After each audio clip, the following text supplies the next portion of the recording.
This episode of the Commercial Real Estate Investor Podcast is brought to you by CRE Launch Pro.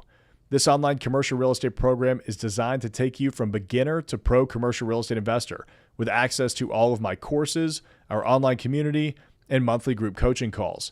Learn how to confidently buy your first commercial property today at www.crelaunchpro.com. Welcome back to another episode of the Commercial Real Estate Investor Podcast, Office Hours Edition. If you have questions on commercial real estate, want to get advice on a specific deal that you're working on, jump in live with me. Tuesdays, 8:30 a.m. Central Standard Time.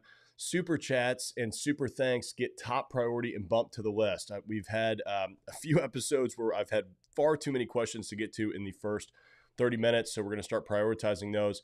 Looks like Michael Parker is already jumping in with a super chat. Michael's saying, I bought 3 pieces of bare urban land with 100% equity and would like to borrow against them. Is that common? And what are the steps? Michael, that's a great question. You're in an awesome position. It's actually one of the best spots that you can be in whenever you're doing a deal. I always prefer to pay all cash for the property and then take out a construction loan against that property if possible, for a couple of reasons. One, if we don't know exactly what we're going to be doing or need to finalize our plans for the development or for the project, it gives us a little bit of time without having to worry about debt service. So really, really smart there. Banks also much prefer that you come in with the property already acquired, so they don't have to go through the acquisition and development loan process. They can just do a simple construction loan. It's also, really at the end of the day, it's kind of the same because you're going to have about the same amount of equity and loan to value ratio. But for whatever reason, banks just prefer that they're giving you just the construction loan. You already own the land. So I think that is a great way to go about the investment process. As far as is it common, I would say it's probably less common than a typical acquisition and development deal where you're bundling the property acquisition with your development and construction loan into one, but it's not uncommon. It's a pretty good strategy if you are able to pay all cash for these properties. So what are the steps? Let's talk about that, because this is something that I think a lot of people are going to be interested in. I'm actually looking at doing this on a residential piece of property right now. We're paying all cash for the house. I'm just going to take out a construction loan against that. So what I am doing is I'm working on my plans now before we pay for this property. I've also done this on raw land. I've done it on other buildings before too. It makes the process a lot easier. You don't have to worry about raising capital. You don't have to worry about securing the debt in order to close. It's a far less stressful way to do it. Now, what I do typically recommend, it sounds like you've already bought the property. Before you buy the property, go through the typical due diligence checklist that you would as if you did have a lender in place already, because eventually you will have a loan from a bank, probably a traditional lender, and they're going to require you to have all of these things. So make sure that you get a survey. Make sure you're still doing that phase 1 environmental report. Make sure you're doing a title check, all of the fun traditional things. But what I would do is close on the dirt, make sure that you have an appraisal done, or at least know what the market value of the property is going to be. That's going to be very important when you're going for your loan, because they're going to look at it from a traditional loan to value, perspective. If you're looking at building $2 million worth of buildings and the land is worth $1 million, then you're going to be sitting pretty well in that loan to value ratio perspective there. And a bank is going to be very comfortable giving you that debt. Now, if the land's only worth $200,000 and you're looking at building $2 million worth of buildings there, then you will have to come out of pocket additional equity in order to do the construction loan, or the bank will probably require you to put in the first, X amount before you can start tapping into their construction line. That's a pretty good way to go about it. The other thing that you can do too, which we have done this before, is phase out the development. So let's say that the land is only worth $200,000 and you have the potential to build up to $2 million worth of buildings there. Just start smaller. Look at that, and $200,000 will get you 20% of a $1 million property, right? So you could build an $800,000 building for your first phase, lease it up, then basically refinance because the property is now worth significantly more since you have gone through the lease up process. You've now got leases and cash flow in place, and then they could release phase two. And then you can kind of just rinse, wash, and repeat as you go through the entire process. So the steps are pretty similar to what you would expect in an acquisition and development loan, a traditional loan. It just gives you the added benefit and ease of going through the process without having to worry about the acquisition side of things, which makes your life so much easier. We had to do this on a hotel. You know, we ended up paying cash for the hotel. Then we got a construction line. It was next to impossible to get that deal financed without having done that. So big fan of that strategy. That is one thing that we are looking at doing moving forward on, if not 100%, at least over 50% of the deals that we're doing, because it makes our lives so much easier. Hunter's saying, hey, Tyler, found you online about 3 days ago. Welcome to the show. I want to get into industrial real estate. Have $30,000, good credit. Where should I start? Hunter, what I would be doing if I were you, $30,000 isn't going to go a long way in industrial, right? Because even if you're putting 20% down, you're still only going to be able to get about, what is that, $120,000 property. I would spend money on your education. I would go all in on learning everything that I could about industrial real estate. So go to networking events, go to industrial real estate, courses, classes. I know that CCIM, the Urban Land Institute, they've got some really good opportunities around industrial. Specifically, SIOR is a very good organization for that as well. So I would dive into those and spend time learning everything that you can, because, money is pretty much everything in this business. But the second most important thing is your skills and knowledge. You don't have to have the money if you have the skills and knowledge around how to do these deals. And it's also about who you know, right? So the more you're learning, the more valuable you'll be to the people that have the cash. And going to these events, you'll be meeting those people and networking with them and rubbing elbows with the right people, right? So if you can find a deal and you know exactly what needs to be done to make it happen, then you're going to be very valuable to those individuals. So hope that helps there. So yeah, y'all jump into the live chat with any questions that you have. It feels good to be back in the studio right now.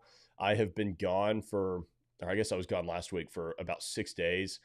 Flew out to Palm Springs, then to Chicago, then to Milwaukee, and finally back to Nashville. And it was a lot of work, which was a lot of fun. Palm Springs was nice and relaxing, but it was for a goal planning retreat for 2024. So, a lot of good things came out of that. Like I said on last week's office hours, I will do a live stream here about our goals for 2024 here soon, so that y'all can start to see what we're looking at doing for next year and what we're planning on.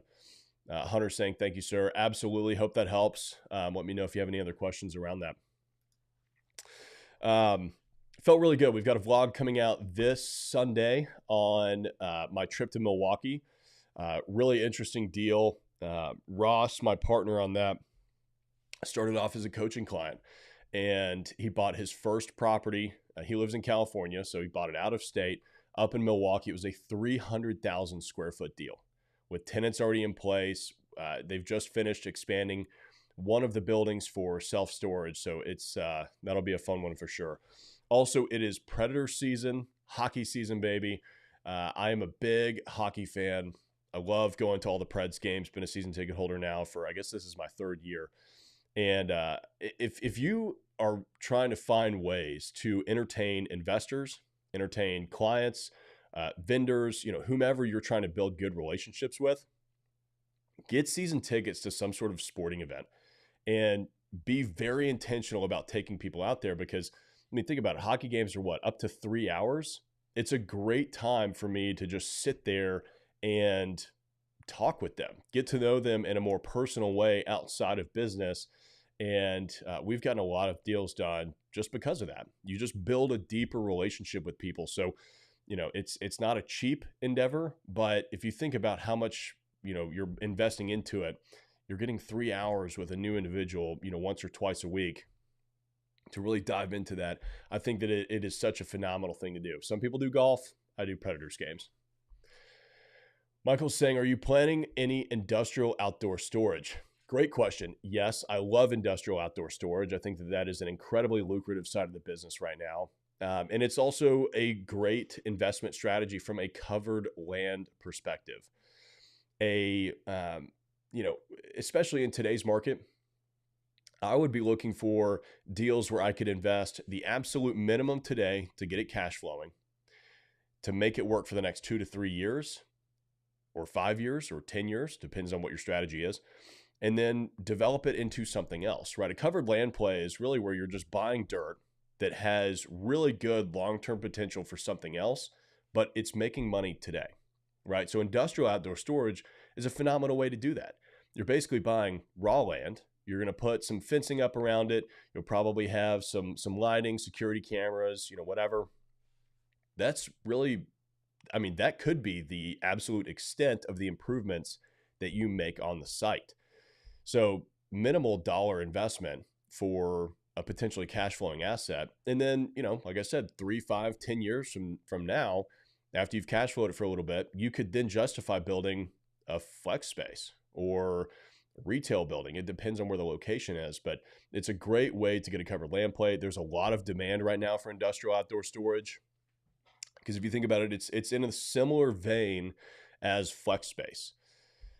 Over the last 10 years, a lot of these raw land pieces that are closer to the core, closer to the interstates, and flex spaces have been torn down, redeveloped into something that's higher and better use, because there's more money to be made doing multifamily or retail or office, whatever it is.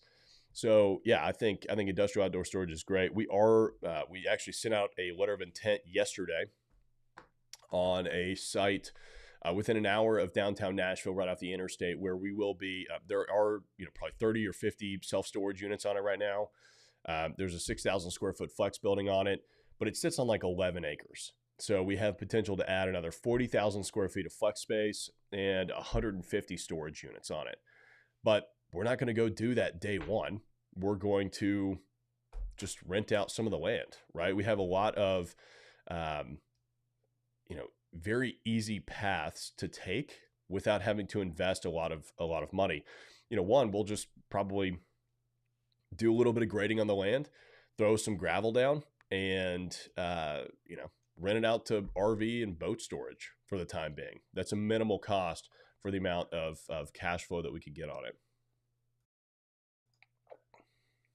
Let's see here. Justified. I have a question on raw land I've recently bought.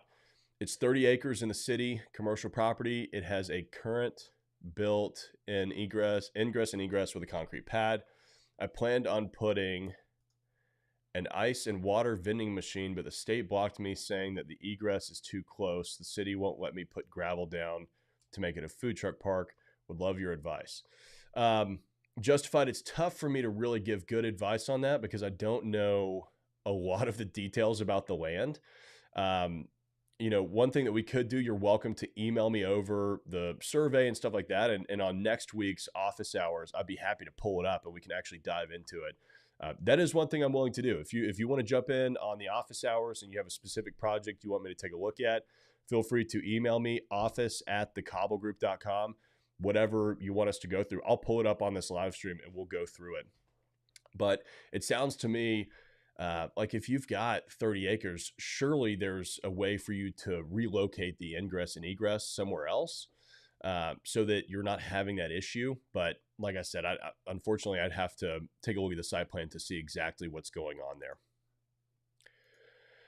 Rich with Cars. Hey, Tyler, great work, man. Appreciate it. It's a lot of fun. It's funny. We are pumping out content now, doing 2 to 3, sometimes 4 live streams a week. And we're about to redo this whole studio. So hopefully next time we're doing office hours, this will look completely different. But I'm looking forward to that. He's saying, what's your minimum cap rate, IRR, cash on cash requirement when looking into value add deals? So, my minimum cap rate, IRR, cash on cash, cap rate's difficult, right? Because typically the properties that I'm buying are not cash flowing. And there's a couple of reasons for that. One, I want to be able to I want 0 leases in place so that I can come in and do what I want to do to significantly add value to the property. And having a lease in place, I know that that's funny, right? A lot of investors are like, no, I need the cash flow. Having a lease in place to me actually makes that more difficult. And so I typically don't like to buy assets with tenants in place.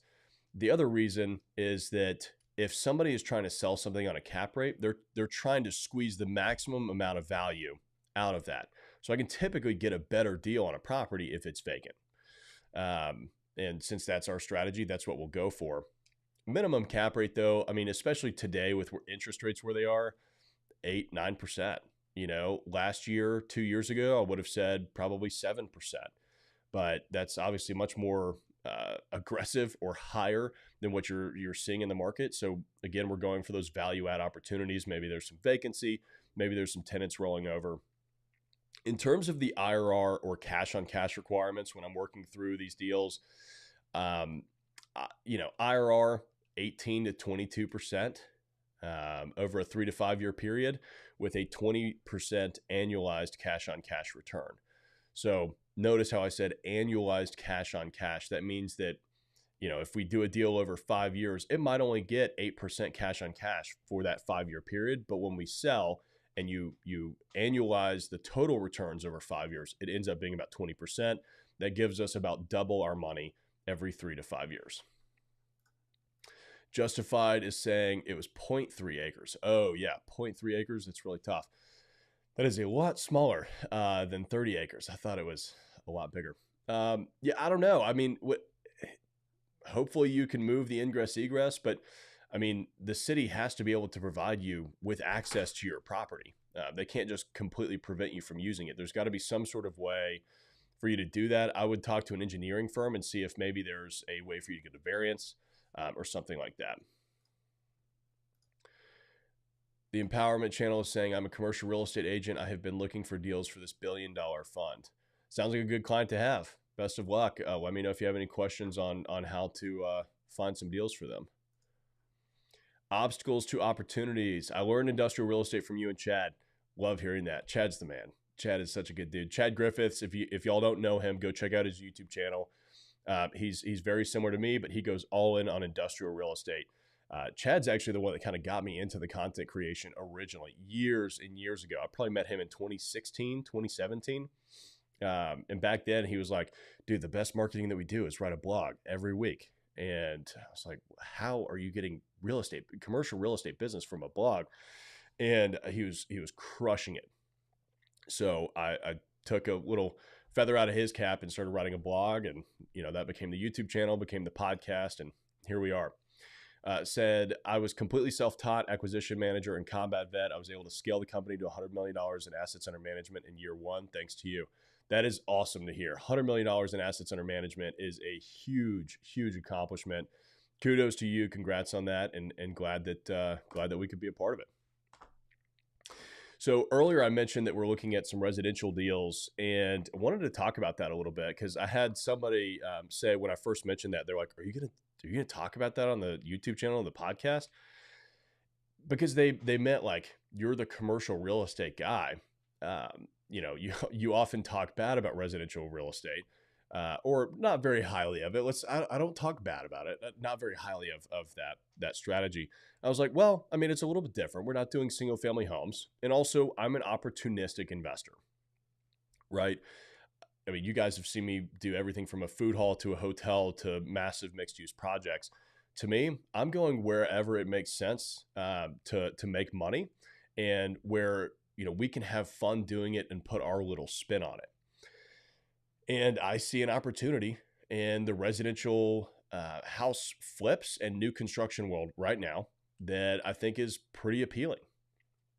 So we're looking at doing some house flips, and they're not going to be your traditional house flip, right? I mean, I would not just get into flipping houses just for the money, because, residential is a bit of a different world. Now, I did do my first project, which was 42 residential townhomes that we sold. And so I, you know, I just think that with where the market is today, the next, Brian Adams said this on our Investors Roundtable podcast not too long ago that, you know, the next 2 to 3 years is about who's going to survive. And residential flips and new construction is a great way right now for us to keep the lights on, keep the team busy, and make some money doing it, right? The market is also still relatively strong for residential houses, especially in the sector that we are looking in, which is kind of your mid to high end. I mean, I guess, now if you look at it, like the average residential home in Nashville is like over $400,000, which is crazy because not that long ago it was 250 or 200. But we're looking at, 750,000 to $1.2 million homes. And we're going to pay cash for the homes, do a really high end flip. We're not going to be picking the cheap engineered flooring and, painting the walls and also covering the, the sockets and the light switches with paint. I mean, this is going to be very high end. It will look like new construction. And then there's some decent margins on that. We could make $50,000 to $150,000 on each one of these. And so if you think about that, I mean, my team is accustomed to doing much larger commercial deals. We could probably do 3 to 6 flips like that a year. You start adding up the profit margins for doing 3 to 6 of those in a year, and you're very quickly at a point where you don't really have to worry about, how much money you're making. And it could be as much as commercial real estate sometimes. Now, you have to do more volume, right? So there's that problem. Now we're going to have to look at even more deals in order to accomplish the same thing that we were doing in commercial real estate. And I don't know that this opportunity will be around forever, right? I mean, it is very possible that this is just a today thing, or for the next 2 to 3 years. And then as soon as everybody else jumps back into the market, there may be too much competition. People are willing to pay more for these homes than I am, and it wouldn't make a whole lot of sense. So that's what we're looking into right now. I mean, that's why I think that there are some opportunities for residential development in today's market. What else we got going on? Let me know what other questions y'all have. This week's been it's been good. I've been, absolutely slammed. I'm looking back at my calendar right now, and I'm just like, man, I haven't had any time to do anything. I was out this past weekend for a Leadership Nashville retreat, which was a lot of fun. Ended up getting a sinus infection on Friday, of course, like right as we're about to go up the mountain for this retreat. And so I get to the top, and the pressure just completely kicked my ass. It was it was not a fun time. The funny thing is, like, I'm from Nashville. I've been here my entire life, and I still get hit every single year with an insane amount of just seasonal allergies twice a year, spring and fall. I guess it's just part of what I got to deal with. Hart, what's going on, dude? He's saying, morning, dude. Good to see you, man. Thanks for jumping in. Robert is saying in LA, residential below 1.5 million would sell, but anything above 2 million is sitting on market with higher days on market increasing. Residential real estate still works while I'm figuring out commercial here. Absolutely. I mean, look, if you're, I am anti single family residential rentals. Like I don't want to deal with that. A lot of the people out there that I see doing that are making like $100 or $200 a month in actual cash flow. And if a water heater breaks, you lose your cash flow for the whole year. That to me is not worth it. But if you're doing flips, there's a lot of margin in that. And I think it's just looking at what is going on in your specific market to see what is still selling, what is still moving. Because, in Nashville, there's a gap in the $3 million to $6 million home range, right? Anything above that is moving pretty quickly. Anything below that's moving pretty quickly. But in that $3 to $6 million range, nobody's building those houses. So I guess they're moving so fast that nobody can build them fast enough. So we're always tracking that kind of stuff. I'm not above doing residential. I'm not above anything. If it makes money and we can put our spin on it and have a lot of fun doing it, then we're going to do it. And also, it'll be interesting to document that process and do a bunch of vlogs while we're going through the home flipping process. I've never flipped a home, so you guys are going to see me make probably some really dumb decisions and interesting mistakes. But we're going to bring our spin to it, and I've got a really good team. So we shall see how that goes. Empowerment saying, I'm a commercial agent. Okay, repeating his $1 billion fund thing. Instead of acquiring in cash, they do it in a 721 exchange. How can I ask for my commission, cash or equity? I'm not familiar with a 721 exchange. Let me look that up real quick. Oh, it's an UPREIT exchange. Okay. I mean, I would go for your commission in cash. They're probably not going to want or be able to take on an additional equity partner.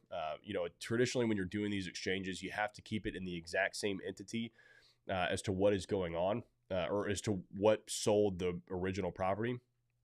There are some ways around that. Typically, if you're working with a group that's that big, they're not going to readjust their entire process just to give you a little bit of equity. I would just go for cash. That'll be the easiest thing. And you can always just turn around and invest that somewhere else. Hard is saying, if you had to play a song right now on that guitar, what song would you go with? Ooh, that's a good question. I like these personal questions. That's fun. Nobody asks me anything like that. So if y'all don't know, I've been playing guitar since I was 12. I probably have 10 or 12 guitars now. I love playing guitar. That's interesting. I would probably, like, if I had to pick I usually just riff and play my own songs. But if I had to play somebody else's, I love Crazy on You by Heart. That's just a really fun guitar song to play. And then also Empty by Ray LaMontagne. What an awesome song. And the chord progression is just so much fun. Michael Parker, I know of several Opportunity Zone properties for that $1 billion fund if you're into Alabama, lowest taxes in the lower 48. So there you go, Michael. Y'all should connect, see what kind of deals you can get done together. Caleb, how should I go about getting my first flex space? What kind of lending should I get? What would you recommend, keeping it or flipping it? We'll break these down one by one. How should I go about getting my first flex space? Caleb, first, I would make sure that you know exactly how to underwrite and dive into all of the numbers behind these deals. That way, when you look at something, you just automatically know if it's a deal or not, so you can move on and not waste any of your time. Let's see. What kind of lending should I get? I mean, I would go for a traditional loan. I mean, I don't, I know a lot of people use hard money lending, especially in the residential world. I am very anti hard money lending. Not that there's anything wrong with hard money lenders. They serve a great purpose if you're in a space. And I have used hard money in the past. However, it is very high octane debt, and you can very quickly get yourself into a bad position using it. So I like to go the traditional lending route. It's more of a process, but it's often worth it. And then, right now I'd recommend flipping it. Keeping it, you could probably get a 6 to 8% cash on cash return, maybe better, right? It just depends on exactly, if you're buying or if you're building it, developing it. Of course, there are so many different ways for you to really juice those returns. But, if you check out the interview that I did with Hamza Ali and the subsequent vlog that I did, which I think was like the easiest commercial property for beginners to buy or something along those lines. I mean, you could build them and flip them and make 2 times your money in 3 to 5 years. And you can't go wrong making 2 times your money. So highly recommend taking that route. Robert, hey Tyler, your thoughts on keeping equity, fund your own deal versus syndication? If you have the money, would you prefer not doing syndication? 100%.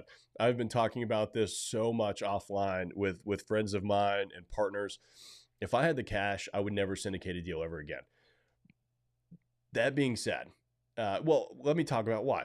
It is so much easier for me to just go through my process, my development process, my creative process, and not have to worry about fundraising, right? I am really good at finding deals, coming up with a vision, and executing on them. I just don't like the fundraising side. I don't like the capital stack, the equity and debt side of things. If I had a partner that was really good at that, we'd be syndicating all the time. But right now it kind of falls on me. And every investor phone call that I have to take raising cash for a deal means I'm taking my time away from the creative deal execution side of things. So if I had the funds, I wouldn't do syndication. However, I don't have the funds, right? I mean, I don't have $100 million sitting in the bank where I could just go do whatever I want. So syndication is an incredible stepping stone. It is a great way for you to build everything up and really get your business off the ground. It's also good for scaling your brokerage business if you have one, your property management company if you have one, your development firm if you have one. There's a lot of different things and benefits that come from syndication. So look at it globally, look at it more holistically, and that is all the time that we have for today's office hours. Join me next Tuesday, 8:30 a.m. Central Standard Time, and ask your questions. As I said, super chats, super thanks get bumped to the very top of the list. So if you didn't get your question answered and you want to make sure that happens next time, feel free to jump on that. But we will see y'all in the next one. This episode of the Commercial Real Estate Investor Podcast is brought to you by CRE Launch Pro. This online commercial real estate program is designed to take you from beginner to pro commercial real estate investor with access to all of my courses, our online community, and monthly group coaching calls. Learn how to confidently buy your first commercial property today at www.crelaunchpro.com.